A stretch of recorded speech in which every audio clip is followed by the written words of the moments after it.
Tonight, life slowly getting back to normal in New Orleans following the horrific New Year's Day vehicle attack on Bourbon Street. The FBI is still asking the public for information about that man who carried out the attack. 42-year-old Shamsuddin Jabbar, a U.S. citizen from Texas. They released these photos of him before that attack, along with a cooler that contained an improvised explosive device, they say. The FBI now believes he acted alone in that attack, which left 14 people dead and dozens of others injured.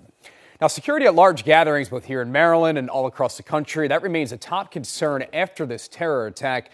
Mayor Brandon Scott says Baltimore is prepared for the Ravens game tomorrow, a big game. And also tonight, the Naval Academy has ramped up security in Annapolis. WJZ investigator Mike Helgren on your corner and in your corner at M&T Bank Stadium tonight. The mayor says Baltimore police are always prepared for the game and beyond. And the Naval Academy is tightening security on its campus. Mayor Scott says Baltimore police are working with law enforcement partners and will adjust security plans as needed. In Annapolis Friday morning, new security measures went into effect at the Naval Academy, with all general public visitation suspended until further notice. And their Trusted Traveler program, which allows a credentialed person to escort a non-credentialed visitor on campus, has also been immediately suspended. It follows the deadly New Year's Day attack in New Orleans and the explosion of a Tesla Cybertruck outside the Trump Hotel in Las Vegas. I think we are always concerned about any behavior that may drive other violent behavior, and we've certainly seen that in past these two events. Maryland Congressman Jamie Raskin. I do commend FBI and law enforcement in being very forthcoming with the information that they have. Obviously, there are a lot of questions, beginning with what is the continuing threat to public safety. The FBI also released a bulletin reviewed by WJZ that warns of the possibility of copycat attacks. It states the surge in vehicle ramming attacks in 2016 and 2017 suggests that successful attacks may inspire similarly motivated actors to adopt the same method.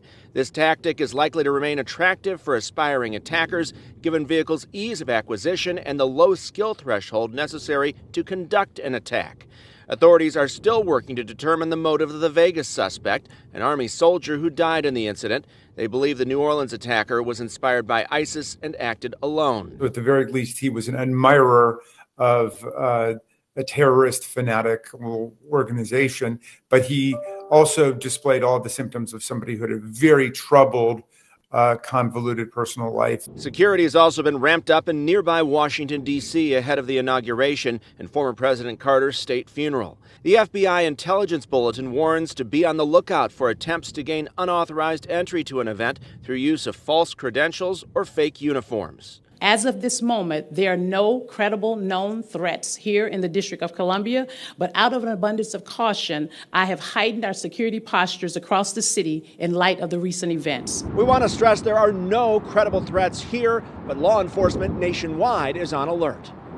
In your corner at M&T Bank Stadium, Mike Helgren, WJZ.